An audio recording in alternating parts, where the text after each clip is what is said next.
Los saludo a ustedes formalmente.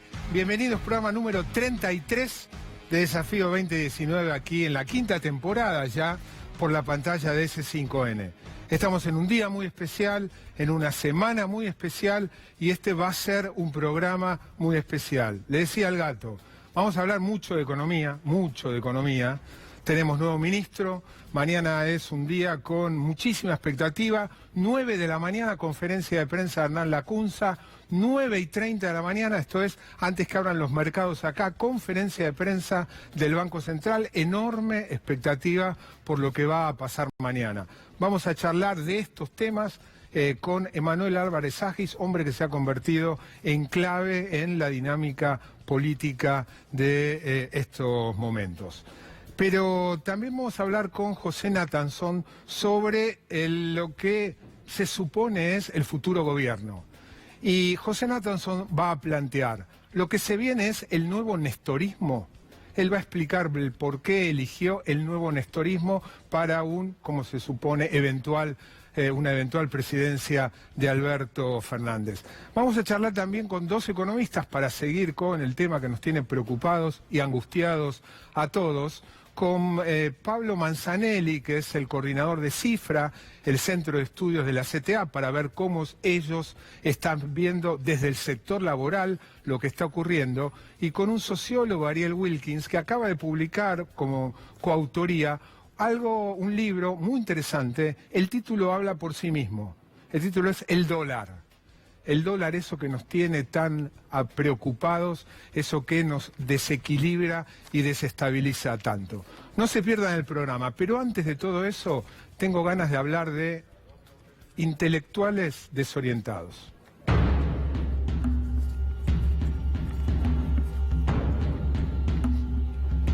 Todo país necesita de sus intelectuales. Ahora, todo país necesita de sus intelectuales, los que se llaman los intelectuales orgánicos, los que le dan idea, los que le dan carnadura a los que gobiernan. Pero también el país necesita intelectuales que no sean oficialistas, pero que sepan comprender el país y acompañen en un debate a que el país crezca en sus ideas, a que se enriquezca, a que haya intercambio de ideas prolíficas. Lamentablemente, en las últimas horas, nos hemos encontrado con algunos realmente intelectuales que están absolutamente desorientados y que llegan a decir cosas que realmente sorprenden y que no hacen honor a la palabra intelectuales. Yo quiero compartir con ustedes dos ejemplos. Elegí dos ejemplos no por motivos personales, sino porque son dos ejemplos muy actuales. Se trata de dos escritores. A uno de ellos lo he leído mucho, lo he disfrutado mucho, que se llama Marcos Aguinis. Marcos Aguinis ha escrito muchísimos libros, uno inolvidable de mi adolescencia, La cruz invertida, La gesta del marrano. Y lo que quiero compartir con ustedes es una entrevista que el viernes pasado, ya conocido el resultado de las elecciones, le hacen en Radio Mitre, Pablo Rossi, a Marcos Aguinis. Marcos Aguinis es una persona pensante, con mucho cerebro. Presten atención a cómo interpreta lo que sucedió Marcos Aguinis y cuál es la visión que tiene un intelectual que presumiblemente va a formar parte del debate desde la oposición. ¿Cuál es la idea que tiene del país que se viene? Viernes pasado, Radio Mitre, a la noche, entrevista de Pablo Rossi con Marcos Aguinis. Digo, un chico de unos 16 años, y entra diciendo, aquí se vota por Cristina. Y esto revela que ese chico fue enseñado, fue domesticado para votar por Cristina sin saber bien de qué se trata Cristina. Y esto es el resultado de una domesticación irresponsable. Aquí existe el peligro de que abandonemos el camino de la República. Eso es real. La Argentina puede abandonar el camino de la República, puede entrar en un sendero de autoritarismo peligroso. Esto es posible en la Argentina. Y ese Alberto Fernández que despotricaba tan clara y firmemente y enfáticamente contra Cristina, ha sido después designado por Cristina para dar una imagen de moderación y de en fin, tiene una posición intermedia, una posición equilibrada. Entonces, ¿cómo le puedo creer? Yo pienso que no, que está colocado allí justamente para dar esa imagen, y esa imagen no sé si va a durar mucho tiempo. Lo que va a pasar es que esta imagen va a durar el tiempo necesario para que Cristina logre tomar el poder después de un nuevo 17 de octubre. Y bueno, esa es la Argentina que nos espera, lamentablemente. Yo quisiera que la Argentina que nos espera sea una Argentina mucho más equilibrada, una Argentina más democrática en serio, y que nos lleve al país que queremos. Ustedes se dan cuenta, ¿no? Es la mirada de lo intelectual. No es un troll perdido en la galaxia de las agresiones. Y es un hombre realmente muy formado, y así está viendo al país. Que los votantes fueron engañados por un caso que le contaron de una chica que entró pidiendo que acá se vota a Cristina, que va a haber un 17 de octubre, que corre riesgo la república, la democracia. Tomé, insisto, no lo conozco personalmente a Marcos Aguinis y reitero, lo he disfrutado mucho como escritor. Tomo dos ejemplos por recientes. A los intelectuales también se les reclama, uno debería pedirle, exigirles coherencia. Coherencia en las ideas que tengan, pero coherencia. Porque sin coherencia no hay posibilidad de llevar adelante el intercambio de ideas, el enriquecimiento.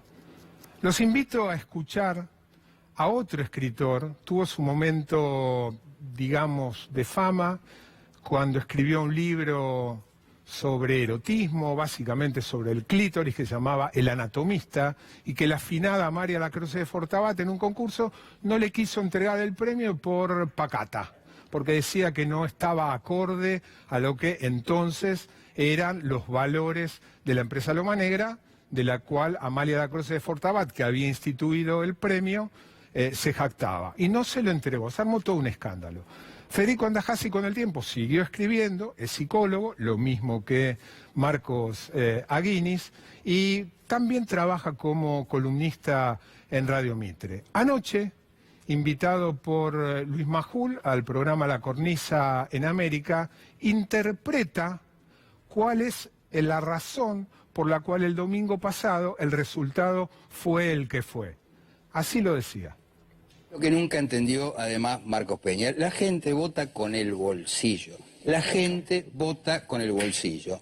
Una vez más, siempre la gente vota con el bolsillo. Porque, a ver, un gobierno es aquel que te administra, digamos, lo más importante de tu vida, que es que puedas comer, que es que te puedas vestir, que puedas llegar hasta fin de mes. Eso es la vida de la gente, es eso. Después, la tontería motivacional, los discursos con corazón valiente, no sirven para nada. O sea, lo que importa es el bolsillo, descubrió Andajasi. Los discursos emocionales no sirven para nada. Decía coherencia. Un breve repaso que seleccionamos de parte de las columnas que Federico Andajasi pronuncia en el programa de Alfredo Leuco por Radio Mitre.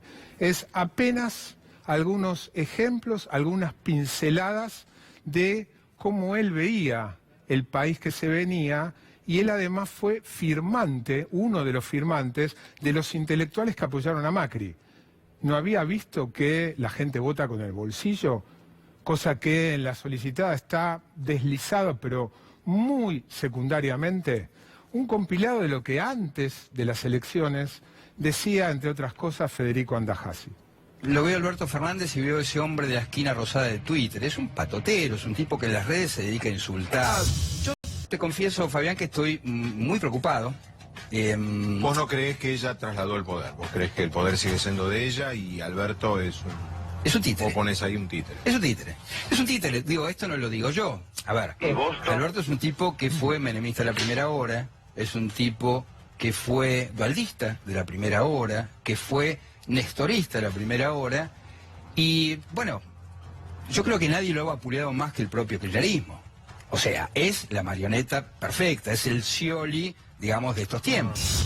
En este país tenemos a muchos de los mejores discípulos de Maquiavelo, más aún cuando se juega la libertad ambulatoria de una Cristina Kirchner dispuesta a prenderle fuego al gobierno antes de correr la suerte de Lula.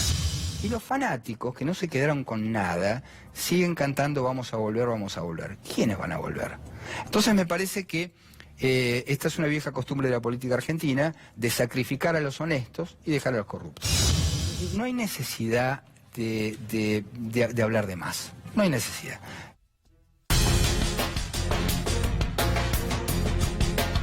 No hay necesidad de hablar de más. Ojalá se den cuenta que el país, si ellos son intelectuales de la oposición, los va a necesitar también. Ahora con coherencia y sin tanta desorientación. Les decía, vamos a hacer un programa hoy cargadísimo de economía, porque estamos todos angustiados, estamos todos expectantes, los periodistas económicos permanentemente tratando de anticiparnos a las medidas.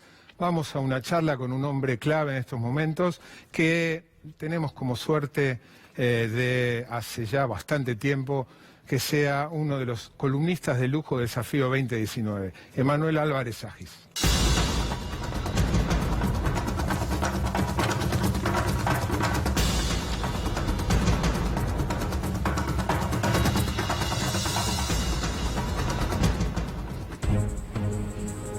Hola Emma, ¿cómo va? ¿Cómo andas, Marcelo? Primera aclaración, bueno, todos saben, Emanuel Álvarez Agis fue viceministro de Economía, el último, el segundo de Axel Kicillof, es consultor, dueño de socio de una consultora que se llama P×Q y columnista de este programa desde hace ya varios tiempos, varios meses, un lujo que nos hemos dado. Así vamos a tener una charla franca y se ha convertido en un hombre clave en no solo el discurso económico, sino en, bueno, básicamente en la dinámica con los empresarios, con los inversores. Y la pregunta es, ¿cuál es tu rol hoy? Hoy, digamos, mi día lo divido entre la consultoría y la dirección de la carrera de Economía de la Universidad Nacional Arturo Jauretche. Obviamente que siempre cuando uno pasó por la política están estas suspicacias. La verdad que si me preguntás, es bastante conocido que yo hablo con Alberto Fernández, es bastante conocido que yo hablo con Cristina Fernández de Kirchner.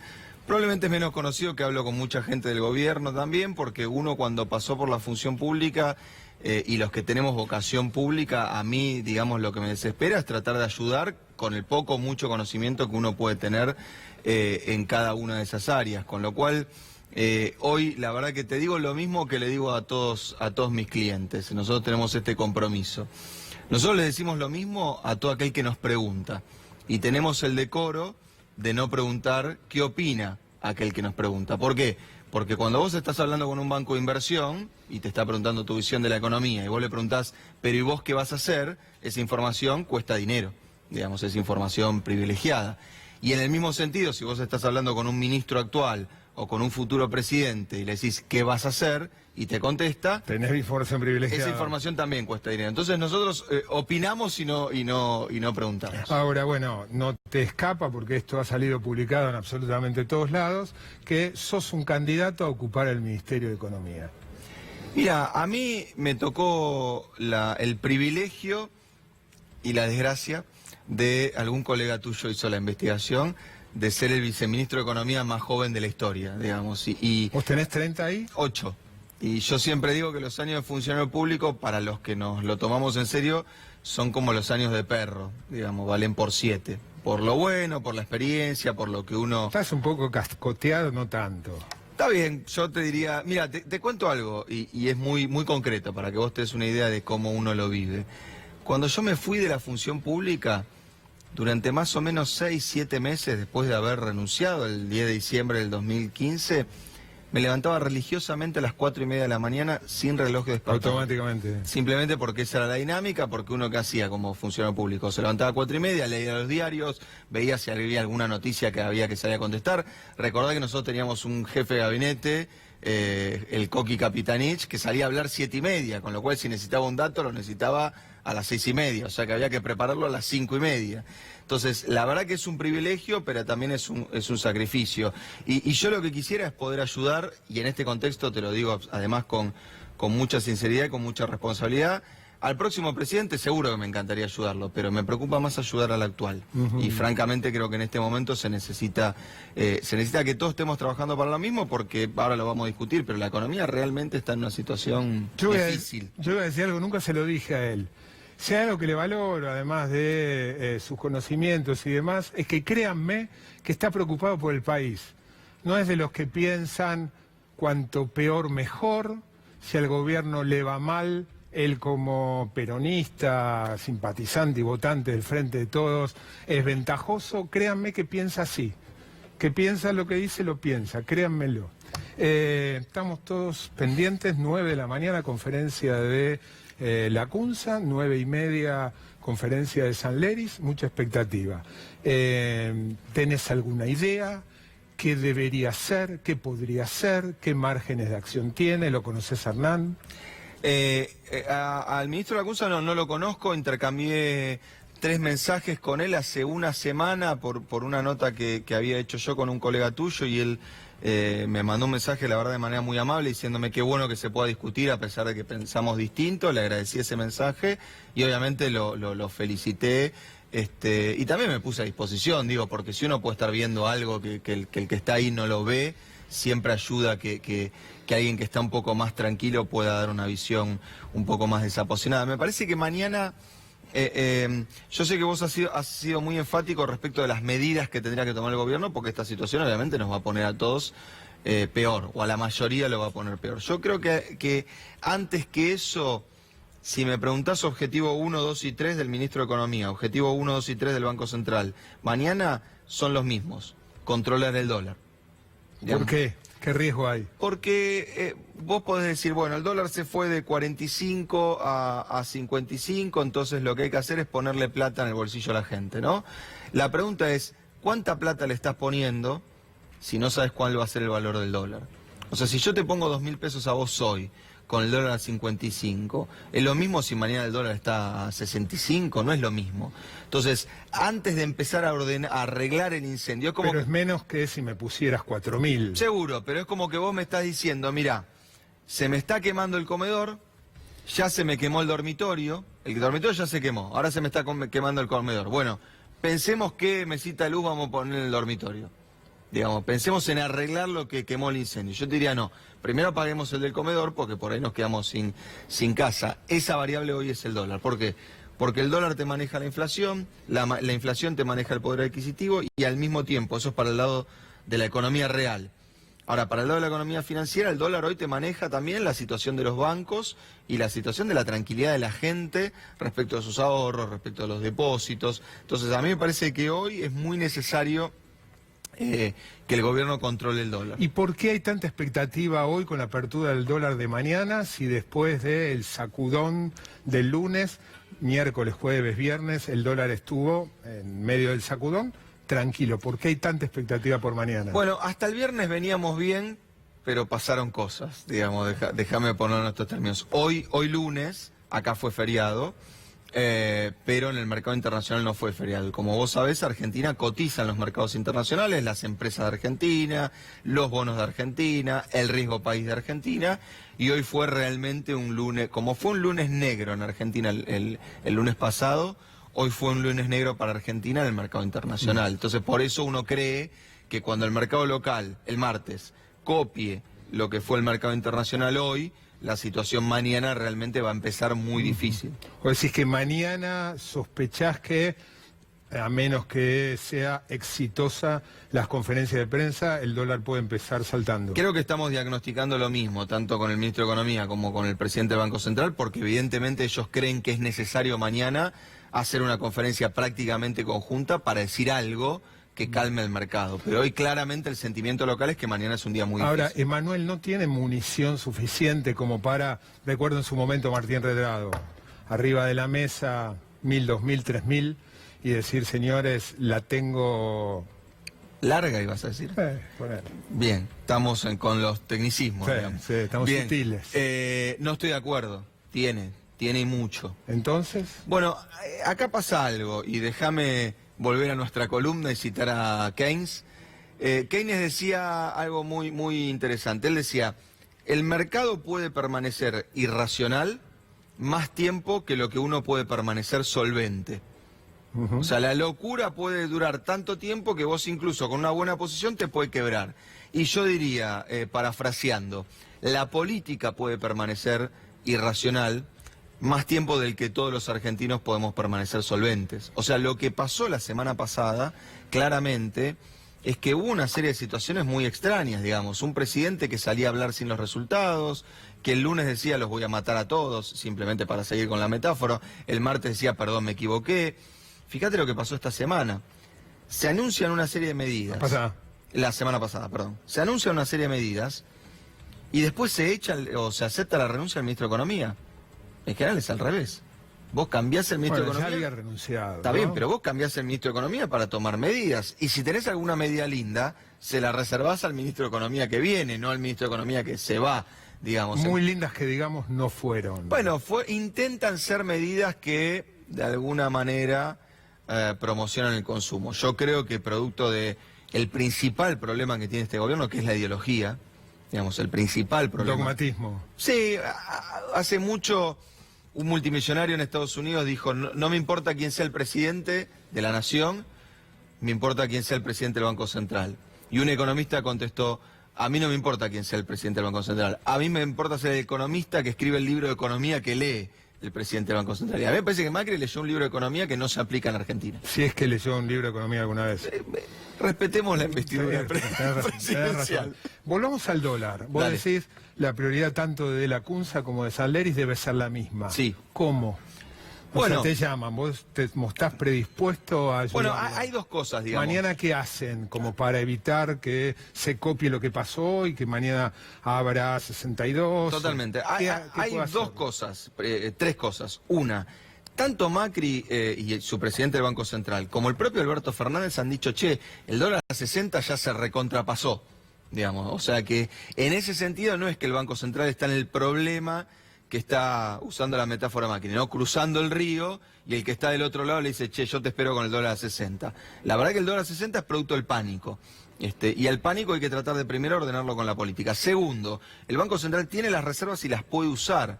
Tercero y fundamental, sería importante que si el Banco Central dice, esta situación es de pánico, con lo cual voy a usar reservas y le voy a ganar al mercado, el que nos autorizó a usar las reservas nos diga, ok, estoy con ustedes, que es el Fondo Monetario. Vos decís que hoy a la noche la Cunza, Macri... Los incentivos que creo que hay que alinear son tres. La política, la pericia, o sea, el Banco Central haciendo lo que tiene que hacer, y el Fondo Monetario. Si alguno de esos tres actores se suelta, porque vos imaginate, el Fondo Monetario dice, estoy ok con que defiendan el dólar a 55. El Banco Central sale y dice, estoy ok y voy a defender el dólar a 55. Sale Alberto Fernández o Macri y dice, no, a mí me gusta 70. Desastre. Ahora, Alberto Fernández, Macri, el Banco Central dicen vamos a defender el dólar 55, el fondo dice a mí no me gusta, desastre. Entonces me parece que hay que alinear en este momento a los tres actores, la política, el Banco Central y el Fondo Monetario. Ahora quiero volver a Alberto y un ruido que generó hoy fuerte, una declaración de Alberto Fernández, pero antes, insisto con lo mío, no había posibilidad de, dado lo que pasó, en lugar de 2.000 a la UH, bajar lo que bajaron el ganancias, el aumento extraordinario del salario, en fin, todas esas medidas que hubieran sido mucho más generosas, ¿había posibilidad? ¿Se corría algún riesgo? Bueno, me parece que hay dos cuestiones. Una, además de la ideológica, digo, desde lo económico. Hay dos cuestiones. Una, que yo no entiendo la racionalidad de muchas de esas medidas. Digamos, bajar el IVA no entiendo la racionalidad en este contexto. Pues es que no, eso no va a servir para... No, bajar el impuesto a las ganancias no entiendo la racionalidad en este contexto, porque de vuelta vos no tenés... es aliviar el bolsillo. Pero vos tenés pocas municiones, tenés que decir dónde usarlas. No son prioritarias. Y en Argentina el 15% de los trabajadores paga el impuesto a las ganancias y son el 15% que gana más. Después podemos discutir si gana mucho o poco, es el que gana más. O sea, si somos todos muy pobres, el 15% es el menos pobre de los muy pobres. Sergio Massa, teléfono. Ahora, segundo, imagínate que vos sos el productor de arroz y yo soy el beneficiario de la asignación universal por hijo. A mí el gobierno me da 2.000 pesos. Yo estoy con hambre, el arroz subió mucho de precio, te doy a vos los 2.000 pesos, vos me das el arroz. Si vos, productor de arroz, tenés la percepción de que el gobierno no va a ser capaz de controlar el dólar, no te das vuelta y producís más arroz. Usás esos 2.000 pesos para comprar dólares. Si haces subir el precio del dólar, a mí esos 2.000 pesos me terminarían perjudicando, porque el precio del arroz va a terminar más Volvemos arriba. al anterior, pero 4.000 serían más que 2.000. Seguro, pero la pregunta es, si entramos en este círculo, nos salimos más. Alberto Fernández dijo en un reportaje ayer algo así como, le preguntaron por el tema, ¿qué pasa con la deuda? Y después de, desde el lunes pasado, diciendo vamos a honrar todos los compromisos, no va a haber reestructuración, dijo vamos a llamar a los bonistas uno por uno para tratar de explicarle. Y eso generó, no en ustedes, pero sí en los tenedores de bonos, mucho miedo, mucho pánico y además cierto desconcierto. ¿Qué pasó? Yo creo que primero fue una declaración muy poco feliz porque el mercado financiero tiene ciertos tecnicismos donde decir ciertas cosas significan cuestiones muy específicas. ¿Qué quiero decir? A mí me parece, y primero pensemos en Argentina, cuando a Alberto Fernández se le demanda desde la política, ¿qué cosa se le demanda? Diálogo. Entonces yo creo que él debe haber dicho, qué mejor situación. Si alguno tiene una duda, venga y le explico. No tengo ningún problema y voy a hablar con todos, ni siquiera lo voy a hacer con uno solo. Eso que desde la política, desde la visión de un abogado, que es Alberto Fernández, puede ser una visión de apertura y de diálogo, en el mercado financiero, ¿cómo se lee? Va a defaultear. Va a haber reestructuración. Exacto, y después nos va a llamar y nos va a decir, bueno, vos tenías un contrato que decía que te debo 100, no, te debo 25, como hizo Argentina en el 2005. Entonces salió Guillermo Nielsen, que está trabajando cerca a hacer esta interpretación. Que bueno, porque, digamos, si uno toma las dos se declaraciones... supone que por instrucción de Alberto. A ver, si uno toma las dos declaraciones, las declaraciones mismas de Alberto Fernández en esa misma nota, serían contradictorias, porque él dice, no quiero defaultear, y estoy dispuesto a llamar a cada uno de los acreedores y explicarles y tratar de... Bueno, eso es contradictorio con no quiero defaultear. Entonces, a mí lo que me parece es que lo que necesita Argentina no es reestructurar, es refinanciar su deuda. Y esta diferencia entre la palabra refinanciar y la palabra reestructurar para el mercado es crucial, porque una es un evento de default y la otra es una operación de mercado que los países hacen todo el tiempo. Como que si vos tenés un crédito con el banco X y el banco Z te ofrece mejores condiciones, ¿qué haces? Tomás el crédito del banco Z, cancelás con el banco X y te quedás endeudado con el banco Z. Dos últimas y te pido brevedad. La primera, te criticaron que en un seminario el jueves pasado, coincidiste en la mirada sobre la deuda con quien fuera presidente, uno de los presidentes claves de este gobierno del Banco Central, Luis Caputo. Mira, pasan cosas raras, digamos. Yo en ese mismo seminario dije, la política financiera que tomó la República Argentina del 2016 al 2019 fue muy mala, la política de endeudamiento. ¿Quién la instrumentó? Luis Caputo. Al mismo tiempo dije, la política que el Banco Central empezó a tomar con Luis Caputo y que terminó con el fondo echando a Luis Caputo del Banco Central fue buena. Entonces el problema no es Luis Caputo, el problema es lo que haga. La política financiera fue mala. La política del Banco Central fue buena y te quiero decir, lo explicamos acá en el momento justo donde Caputo lo estaba haciendo. ¿Vas a ser capaz de decirle que no? Veremos. Gracias, Emma. Gracias. Vamos a seguir hablando de economía, sobre algo que venimos hablando y que nos tiene a nosotros preocupados desde que tenemos uso de razón. Los más grandes desde hace mucho más, los más chicos desde hace menos. El dólar.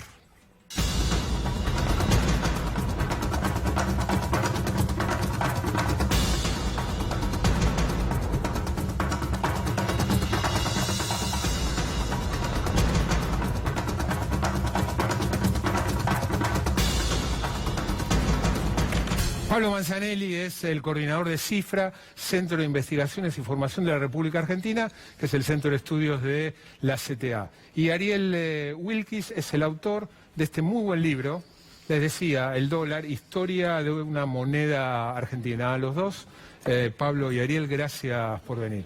Empecemos por lo más coyuntural para ir después a lo de fondo. ¿Cómo sigue esto? ¿Cómo está pegando en el sector laboral? ¿Cómo imaginas que vienen las paritarias? ¿Qué exigencias tienen? Bueno, venimos en, como decía, coincido con Álvarez Agis, periodos muy turbulentos, muy complejos. Está estallando la segunda burbuja financiera de Macri. La primera fue las LEVAC, esta es la de las LELIC. digo estallando porque hubo un sacudón fuerte, pero pueden venir otros. Y esto, por supuesto, que afecta a la inflación y al poder adquisitivo de los trabajadores. ¿Qué cálculo están haciendo de pérdida de poder adquisitivo acumulada y proyectada con esta nueva situación? Bueno, es difícil hacer una proyección, pero tenemos el último dato, es que el salario real antes de la devaluación venía cayendo 9% interanual, ¿sí? Respecto a 2018, en un año que ya era un incendio, como veo ahí que se muestra atrás en las placas. En la pantalla. Pero, a ver, la inflación venía cediendo muy poco, pero seguía en torno al 50 y pico % interanual, y esto va a llevar a que la inflación suba. El salario real, bueno, ahí hay que ver, hay algunos sectores que firmaron y negociaron cláusula gatillo. Esos son los sectores que van a, si se cumple, van a poder más o menos Equiparar, compensar. equiparar en este momento. Un sector muy grande de la población no lo va a hacer. Las medidas que toma el gobierno son muy insuficientes. La situación todavía es de desborde. Así que no, es muy difícil pronosticar en Argentina, pero el salario real va a mantener lo que ya mantiene ya casi 12 meses de caída interanual, que es una cosa Te planteo, Pablo, algo hacia adelante. Supongamos que Alberto Fernández es presidente. Hay quienes dicen no va a poder, porque con el contexto es distinto, las condiciones son muy diferentes, internacionales y locales, no va a poder repetir lo que fue la Argentina de 2003-2007, creciendo a tasas chinas, recuperando el empleo. ¿Pensás que eso puede llegar a ser un inconveniente político y económico en cuanto a defraudación de expectativas creadas por Alberto Fernández si termina gobernando? Es probable, sí. A ver, creo que en la sociedad hay una caracterización, las elecciones lo muestran, de que la economía está muy mal. O sea, hay plena conciencia plena es mucho quizás, ¿no? Pero hay, creo yo, relativa conciencia de la complejidad de lo que se viene. Pero bueno, es cierto, sí, la economía va a ser, en el corto plazo por lo menos, muy difícil de arrancar fuerte. Y eso puede complicar, ¿no? Y por supuesto puede complicar, yo creo que... Puede complicar políticamente. A ver, políticamente yo creo que ahí va a haber un límite que va a ser el salario, ¿no? Hay una buena parte de las bases políticas que sostienen la coalición de Alberto y Cristina, que son los trabajadores, ¿no? Y esa es una cuestión, pero también hay algo que es evidente, ya ha ocurrido en otras experiencias históricas, como le gusta decir a Alberto, ¿no? La salida de la crisis de 2001, en las cuales la cuestión nacional, enfrentar al FMI, al imperialismo, digamos, se pone por encima de algunas cuestiones o intereses puntuales de algunos de esos sectores. Ariel, el dólar, historia de la moneda argentina. Te lo pasaste estudiando, un libro lleno de análisis, lleno de teoría, lleno de muy buenos ejemplos.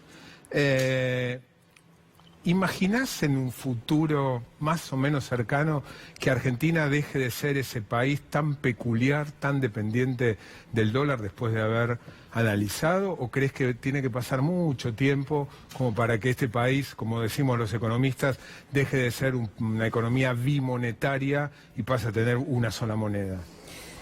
Bueno, muy buena pregunta para pensar después de un trabajo tan largo que hice con mi colega Mariana Lucy, pensar sobre el futuro. Yo creo que ese momento, si llega, va a ser un momento que va a transcurrir mucho tiempo. Así como este proceso de la constitución de la economía argentina, como muy monetaria, fue un proceso de muy largo plazo, no fue del día a la mañana, sino fue un proceso de muy largo plazo, también va a ser un proceso de muy largo plazo lograr... Recuperar el valor de la moneda. Recuperar el valor de la moneda y recuperar la idea de que la moneda central para la vida económica, para la vida política y para la vida cultural de los argentinos es el peso y no el dólar. Y yo creo que colocarlo en ese plano de un plano de muy largo plazo implica pensar que la desdolarización de la economía, de la política y de la cultura argentina tiene que ser una política de Estado y no una política monetaria, únicamente como se planteó hasta ahora. Y yo creo que uno de los conclusiones que arriba nuestro libro tiene que ver con eso, pensar el dólar como un problema que atraviesa toda la sociedad, atraviesa toda la cultura, atraviesa toda la política, por lo tanto, tiene un diagnóstico global y total de cómo poder desdolarizar y no únicamente fruto de una política monetaria. ¿Es la inestabilidad monetaria, o dicho de otra manera, es la inflación? Vos hablas de factores políticos, económicos y culturales. Me interesa lo de cultural. Ahora, en lo económico, ¿es la inflación la principal causa por la cual Argentina se ha convertido en un país bimonetario, o hay otras razones tan o más importantes? La inflación es una variable clave para entender por qué el dólar ocupa el lugar central dentro de los... La inflación. Ahora, pero si la comparamos con otros países que han tenido también una historia inflacionaria como la Argentina, digo, como el caso de Brasil, en el cual el dólar no ocupa el lugar que ocupa en la Argentina, nos coloca una pregunta de cuál es la singularidad argentina. No puede estar... ¿Cuál es la singularidad? Y nuestro libro que escribimos con Mariana un poco va en el sentido de mostrar una singularidad que podemos llamar político-cultural, en el sentido que fue un proceso de muy largo plazo que fue instalando al dólar en una centralidad. Lo tenemos adentro. Lo tenemos adentro y lo tenemos afuera. Lo tenemos afuera, hay mucho afuera. No, lo tenemos afuera del país, lo tenemos adentro de nuestras casas, lo tenemos adentro, digamos, de nuestra mente, pero también lo tenemos en el espacio público, lo tenemos en la vida cultural, lo tenemos en la vida política. Lo que estamos viviendo hoy en día y estamos viviendo las últimas semanas es un claro indicador de eso, en el cual ninguno de nosotros podemos interpretar lo que sucede políticamente en Argentina sin entender lo que pasa en el mercado cambiario. Y eso no es un hecho natural. Eso es un largo proceso que convirtió al mercado cambiario en unas grandes instituciones políticas de la democracia argentina. Y en el cual lo que estamos viviendo actualmente es un capítulo de esa historia. ¿Cuál fue la última vez que hiciste una operación en dólares? ¿A mí me preguntás? Yo tengo deuda en dólares, así que la hago permanente. Permanente. Es porque hice una refacción. Pero, ¿puedo hacer un comentario respecto? Breve. Sí. Pues nosotros hicimos un libro, Endeudar y Fugar, en el área de economía de Flaxo. Lo conozco. Que también tiene hipótesis respecto a esta fiebre del dólar. Ese momento para nosotros empieza en 1976. El momento en el que se inicia la valorización financiera que conduce permanentemente a episodios recurrentes de fuga de capitales, que me parece que la fuga es un elemento más central que la inflación para pensar esa cuestión. ¿Te puedo colocar una discusión con mi colega? Así chiquita. Así chiquita. Con el dólar a 14. A 14 no. Nosotros pensamos que esa historización empieza mucho antes del 76. Y el libro que escribimos con Mariana cuenta esta historia del 30 hasta nuestros días. Lindo debate. Bueno. Se viene el nestorismo con Alberto Fernández. Lo va a contar José Nathanson ya enseguidita. Gracias a los dos por venir,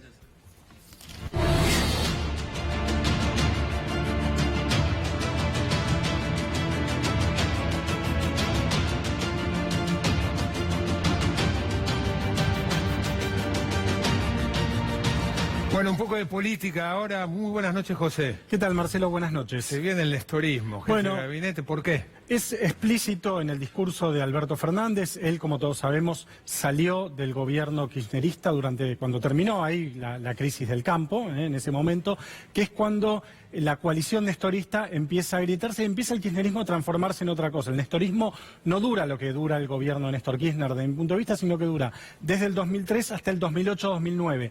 Cuando eso se empieza a romper y empieza a construirse otra cosa. Algunos le dicen kirchnerismo intenso, cristinismo, como sea, pero el kirchnerismo empieza a transformarse en otra cosa.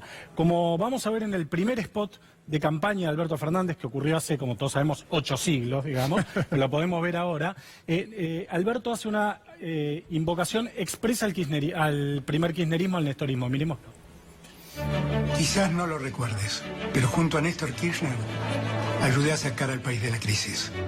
Cuando no estoy de acuerdo en algo, digo que no. Cristina piensa que soy muy conciliador. Es cierto. Pero cuando es necesario, sé poner las cosas en su lugar. Explícito, efectivamente. Está en los planes, está en la cabeza, está en el programa de Alberto construir o reconstruir, recrear el nestorismo. Ahora, ¿será posible esto? Es la pregunta que yo me quiero formular en esta columna. Para lo cual me parece que vale la pena analizar tres variables que están muy presentes en el nestorismo y que ahora no están tan presentes o están presentes de otra manera. La primera la vamos a ver en una placa, son los precios de los commodities. Ahí tenés los 5, 6, 7 principales productos de exportación, materias primas argentina, palets de girasol, palets de soja, aceite de girasol, trigo, maíz, semilla de soja y aceite de soja. Estos eran los precios durante el nestorismo. Efectivamente, fíjate cómo coincide el nestorismo con el comienzo del ascenso de lo que los economistas llaman el superboom de los commodities. La mayor parte de estos precios hoy están por la mitad que lo que supieron estar en su mejor momento. No casualmente, el punto más alto que ustedes ven acá, esto es el 2008, cuando el gobierno ve que hay una super renta e instrumenta la tan polémica resolución 125 para capturar parte de ella. Antes del segundo ramalazo de la crisis mundial, que es el 2010, que le pega muy fuerte a Argentina, después vuelven a subir. En todo caso... Eso no está más. Eso ya no está más. Vamos a ver segunda condición del nestorismo, que me parece que también vale la pena analizar, que es el contexto. Mira, este mapa vos tenés el 2008, un mapa en donde los países gobernados por la izquierda, los movimientos nacional populares, el populismo, tenían prácticamente rojo toda América Latina, y mira el mapa actual. Vos tenías una América Latina que estaba... Lula, Evo, Bachelet, qué sé yo... ¿Cómo se llamaba el Paraguay? Fernando Lugo en Paraguay, Hugo Chávez en Venezuela, los gobiernos de Panamá, de República Dominicana. Tenías una región que acompañaba. Quedó Evo y Uruguay, por ahora. Evo, Uruguay y Venezuela. Evo parece que queda...